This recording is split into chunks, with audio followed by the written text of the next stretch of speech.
зударсан улсаа нэгтгэх гэж задарсан хулгайчдыг гисгэх гэж зударсан нэгнээ хамгаалах гэж бүрэн улсаа хөгжүүлэх гэж мөнх хөх тэнгэрийн таллаар Монголын хүний төлөө нам байгуулагдлаа. Монголын хүний төлөө нам.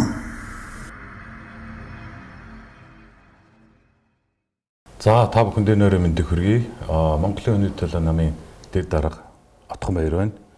Өнөөдөр Монголын хүний төлөө намын бодлого одоо үзэл санааны талаар та бүхэнд мэдээлэл өргөхөөр тэмдэглэсэн байгаа. Монголын хүний төлөө нам маань бол одоо маш олон иргэний нийгмийн хөдөлгөөнүүд, олон төрлийн бас байгууллагуудын нэгдлээс бас бий болдог онцлогтой байгаа. Өнөөдөр бидний Монголын худалдаачдын холбооны гүйцэтгэх захирал, уран төгс, сахиутын үндэсний хөдөлгөөний тэргүүн үлзий саруулнаар бид гурав ингээд мэдээлэл өгөх ирсэн байна. За одоо намын бодлого чиглэлийн талаар бол бид нар иргэдийн шударга шүүх төрийн бас байгууллага дээр үндсэндээ суурлаад ингээд анхлан одоо Монголын хүний төлөө нам улс төрийн нам байгуулах бодлого одоо санаачлах гараад ингээд явсан байдаг. Одоо Монголын хүний төлөө нам маань 3 гол зорилго дээр ингээд тулгуурлаж үйл ажиллагаа явуулдаг. Энэ нь болох дээр нэгдүгээр монголчуудаа хамгаална, монголчуудаа хөгжүүлнэ, монголчуудаа эвлэлдүүлэн нэгдүүлнэ гэсэн ийм 3 чиглэлээр үйл ажиллагаа явуулдаг байна. Монголын хүний төлөө намын дарга Хадбаатарын Батялт бол 315 мянган иргэдэд одоо ингээд хууль зүйн тусалцаа үзүүлсэн байдаг. Манай Монголын худалдаачдын холбоо төрийн бас байгууллагыг бол 2015 онд анх одоо энэ худалдаачдын одоо яг эрхийг хамгаалах тал дээр энэ төрөөс бодлого байдаггүй учраас худалдаачдын эрхийг хамгаалах асуудлаар одоо ингээд өөрөө маш олон ажлуудыг хийж явж байгаад 2015 онд Монголын худалдаачдын холбоо төрийн бас байгууллагыг үүсгэн байгуулаа. Худалдаачдын эрхийг ингээ хамгаалаад одоо явж байгаа яг өнөөдөр хүртэл явж байгаа. За манай худалдаачдад тулгамдсан асуудал бол яг энэ одоо 2015 онд Монголын хүний төлөө намын дарга Хадбаатарын Батялтыг үүсгэн байгуулж явах үед бол өдрийн зээлийн асуудал маш хүнд байсан. Худалдаа эрхлэгчид маань өдрийн зээлийн одоо өндөр хүүтэй өдрийн зээл авдаг. Нөгөө өдрийн зээлийн одоо мөнгө хүлэгчид нь гэрт нь орж одоо бааш яадаг, дарамтлагдаг асуудал мах их байдаг. Худалдаачид маныг одоо өдрийн зээлийн асуудлаас өрөнд ороод одоо ингээд зарим хүмүүс маань амиа хорлдог ийм асуудал маш их одоо дарамттай асуудал өгдөг байсан. Яг энэ тал дээр бол одоо хууч одоо судлаач ардын өмгөөлөгч Хадбаатарын Батялт маань бол маш их ажлуудыг хийж ингэж өмгөөлж хамгаалж яваад мөнгө хүлэгчтэй одоо уулзалт одоо заримдаа бүр мөнгө хүлэгчтэй хадгалганд ч өртөж явж байдаг. Тийм асуудлууд байсан. Одоо тэгээд яг ингээд одоо 7 яг 9 жилийн дараа ингээ хараад үзсэн чи одоо мөнгө хүлтийн одоо систем маань арай өөрчлөгдсөн. Мөнгө хүлэгчд маань худалдаачдаа дарамтлахаа болцсон. Ингээ худалдаачдыг одоо хамгаалах чиглэлээр бол маш их асуудлуудыг тавьж одоо энэ төр засгийн байгууллагууд ч гэсэн одоо ингээ худалдаачдын эрхийг хамгаалах тал дээр асуудлыг чиглэлээс яг одоо манай Монголын хүний төлөө намын хууль судлаач Хадбаатарын Батялт даргын маань одоо санаачилсан амьдрах хүсийг дэмжих хууль гэдэг байгаа. Энэ хууль маань бол яг энэ худалдаачдын одоо энэ тулгамдж байгаа эрхийг хамгаалах тал дээр одоо ажиллаж байгаа хэрэгжүүлэхээр явж байгаа энэ одоо амьдрах хүсийг дэмжих хууль гэж байгаа. Тэр нь бас одоо яг энэ хамгаалах чиглэлээр явж байгаа хууль. Батялт маань мөн одоо бидний одоо мөр зэрэгцэн одоо зүтгэд явж байдаг энэ иргэдийн шударга шүүх төрийн бас байгууллага маань мөн одоо Монголын хүний төлөө нам маань одоо ер нь бол Монголын ард түмнийхээ төлөө энэ бүх хугацаанд ерөнхийдөө бол ажиллалаа шүү дээ. Тэ. Одоо ард түмэн маань бол зах зугаас нь ер нь мэдэх бах. Батялтыг яг хувийнхний хувьд бол одоо монголчууд маань ер нь мэдсэн, дуулсан, харсан, сонссон л ерөнхийдөө байгаад байдаг тийм ээ. Тэгэхээр энэ тань биш хөдөөний. Тэгэхээр одоо монголчуудаа эвлэлдүүлэн нэгдүүлэн одоо эв нэгдлийн төлөө маш их юм хийж идэг хүн байдаг. Тэр талаар Үлзий саруул яриач. Одоо монголчуудаа нэгтгэе те. Нэгтгэе гэдэг нь бол одоо Монголын хүний төлөө намайг ярих дээр л Батялт гэдэг нь ялч ярих гэдэг байгаа байхгүй. Яг тэгэхээр энэ хүн одоо бусад өөр нэг одоо намынхаа нэрийг ихлэд хэлж л да те. Монгол хүний төлөө. Бусад нь одоо нэг хийсвэр юмны төлөө гэдэг нэртэй намууд өндөр шүү дээ. Үлгэрийн ч нэртэй юм шиг те. Гэхдээ яагаад хүнийг хамгаалж болтгүй те. ягаад энэ монголчуудыг нэгтгэж болдгоо гэдэг энэ үзэл санаа хамгийн чухал байр суурь манай намын гол амин зүйл нь болчиход байгаа байхгүй. Үндсэн хуулийн дугуулын төсөл гэдгийг санаачлаад одоо яг бид шүү дээ бид багаараа 21 аймгийг 3 удаа тойрлоо. Батялд өвтөр 110 гаруй сумаар өдөр шөнөгүй туучиж бүгднгээр нь орлоо. Энэ бүхэн энэ хараа би энэ дээр бүр онцлог юм байхгүй юу? Батялд гэдэг хүн нэгдэхийн төлөө одоо энэ нэг монголчуудаа нэгдэхийн төлөө чин сэтгэлээсээ зүтгэж байгаа байхгүй юу? Яг бид тэрийг тэгэд өвлийн нойтон хүүтэн цастай бороотой шууран дээр тэмцэж явхад сонгуул болоогүй байсан. Хинч сонгуул тоодгүй байсан. Одоо энэ сонгуульд нэг амьлаад гадарсан энэ олон улсууд бүгдээрээ байхгүй байсан. Бид яг тэр үед одоо энэ сүүлийн 20 оны сонгуулиас хойш өнөөдрийг хүртэл бид энэ үндсэн хуулийн дугуулын төслөө хэрэгжүүлэх гээд тасралтгүй явж байна. Тэн хэсэг хугацааны одоо сонгуулийн дараанаас ахаал үлдсэн 220 гаруй сумаар орно үргэлжлүүлэл. Энэ нь ихтэй одоо бид нар юун дээр нэгдэх ёстой тийм үстэй тий. Зүгээр нэг хин нэгний үгэн дээр нэгдэх ёстой юм уу тий. Бидэрт бас нэг нэгтгэхт нэг хүчин зүйл байх ёстой үстэй. Тэр нь бол үндсэн хууль юм аа.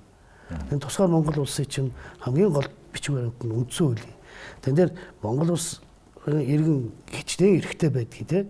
Ямар үүрэгтэй байдгийг, төр ямар үүрэгтэй байдгийг бэ гэдгийг үндсэн хуулиар заагаад өгсөн учраас монголчууд бүгдээрээ энийг мэддэг, тодорхой төвшөнд хэрэгэлдэг. Энэ дээр л нэгдэх хэрэгтэй юм даа.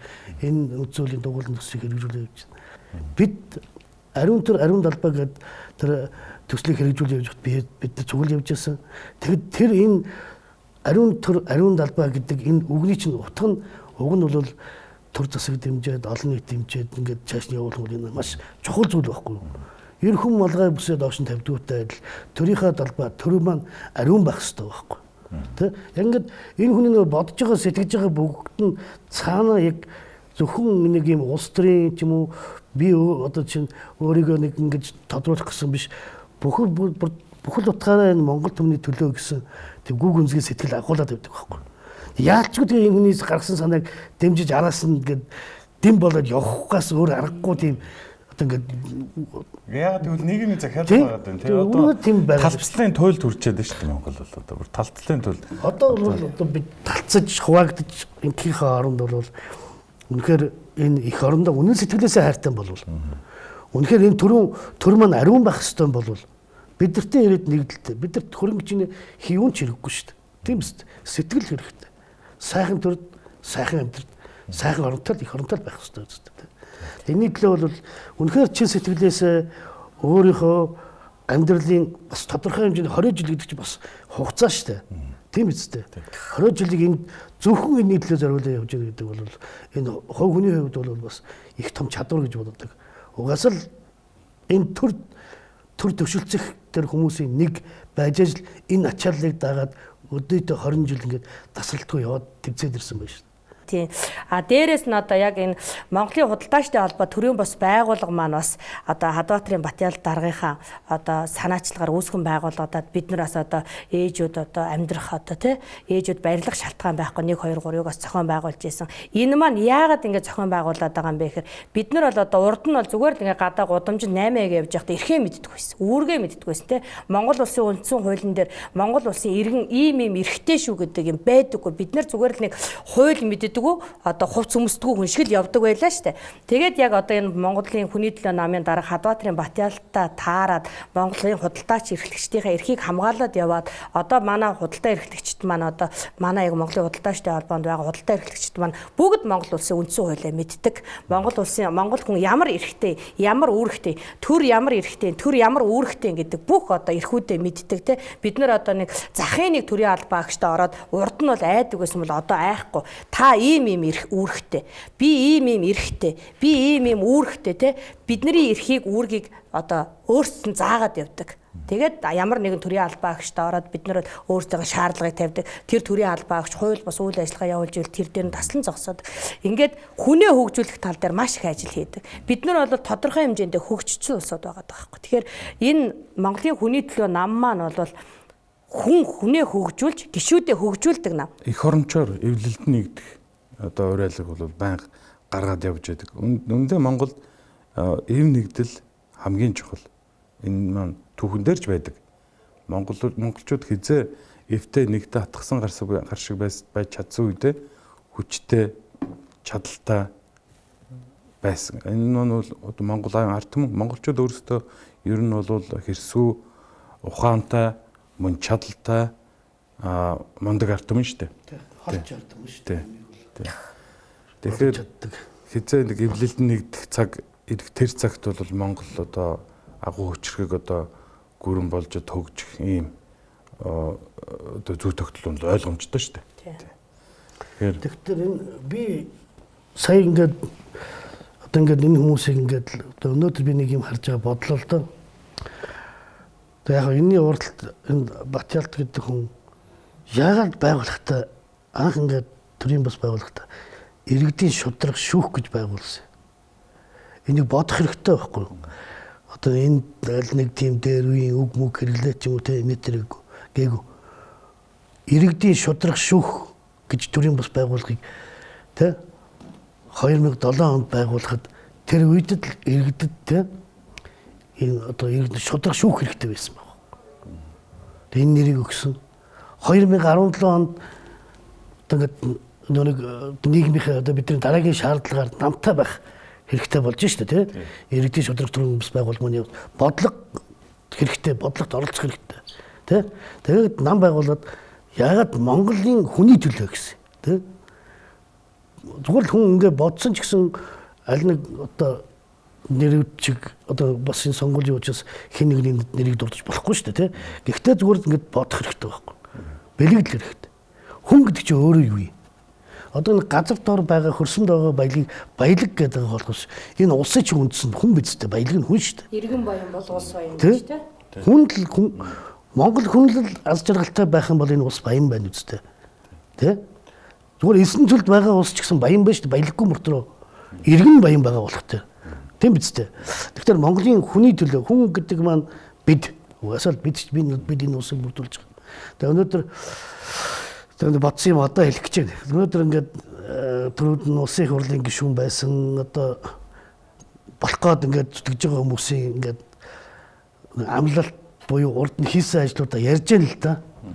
Тэгэл дугуйн зам барьсан л энэ тэнд жорлон халуун ус молус гэхдээ тэд чинь уг барилгачдын ажил үстэй. Тэ? Засгийн газрын ажил үстэй. Улсын их хурлын гишүүний ажил биш үстэй тэ. Тэгэхээр тийм Монгол улсад Монгол хүн шиг одоо тийм үнэтэй зэнтэй баялаг байхгүй. Хамгийн үнэтэй баялаг бол Монгол хүн. Монгол хүн тэр баялаг болсон Монгол хүн маань одоо хөгжсөн, дэвжсэн, мэдлэгтэй, чадвартай, ад жаргалтай гэр бүл бүрэн бүтэн ингэж амьдарч байх ёстой. Өнөөдөр Монгол хүн одоо өөр ширэнд ордог ч юм уу тийм үү? Эдийн засгийн хүндрэлтэй байдалд ороод ингээд амиа орлох шийдвэр гаргаад явж явах ямар байдал төрийн хандлагын өгдөр өөрийн шийдэл. За нэг залуу гэр бүлээ орхиод Солонгос руу ингээд ажлыг ингээд одоо өр хүүхэд хань ижлээсээ хагацаа тодорхой хугацаагаар ингээд хариу улс зорж яхад төр ямар хандж мөн л хувийн шийдэл биш. Энэ бол төрийн зөв төрийн бодлого ийм байх ёсгүй. Тэгээ Монгол улсад Монголын ард түмэнд бол боломж бий. Бид бол хизээч одоо цаашд ямар одоо ингээ өнгөрөөдөө нэмэргүй гэдэг ийм бууж гисэн хандлагаар ард түмэнд битээ хандаарай. Энэ Монгол төр бол биднийх, Монголын улс төр бол биднийх, Монгол маань бүгдлээрээ биднийх. Ингээд одоо сонгуулиудаа та бүхэн идэвхтэй оролцоорой. Тэгээд сонгуулийн маргашнаас аз жаргалтай Монгол улсаа байгуулж эхлэе гэж уриалж байна. Бодрсон улсаа нэгтгэх гэж задарсан хулгайчдыг гисгэх гэж зүдэрсэн нэгнээ хамгаалах гэж бүрэн улсаа хөгжүүлэх гэж мөнх хөх тэнгэрийн таллаар Монголын хүний төлөө нам байгуулагдлаа. Монголын хүний төлөө нам